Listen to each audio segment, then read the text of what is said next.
Títo, kudy si vtedy? To je podvozek, to je... Ja neviem. Jaký ten podvozek?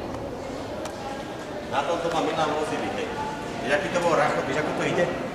To má motor jak kova.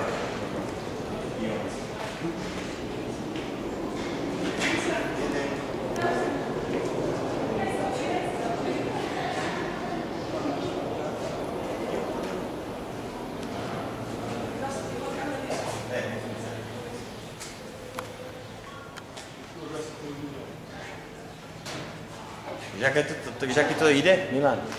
Víš, jak to ide ako osobné auto toto? Však vieš, jak to robí? Víš, ako išlo?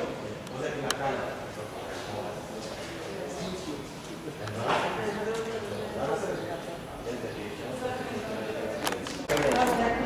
Lepší. Má laser zaberú lepšie, ako zaberá. Jen ten tak nezaberá. Zaberá aj pána Piona.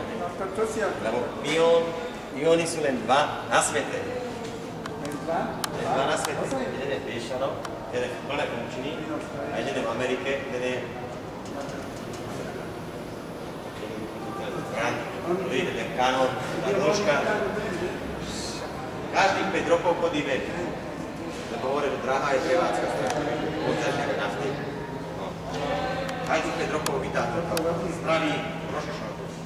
My sme tedy mali to 6 a o 5 rokov vyvedať znova tú prúdku. O 5 rokov. Obrovské. Oni ho vytáhli taký sen tam.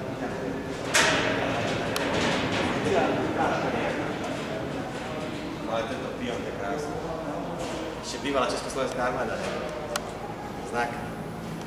Áno.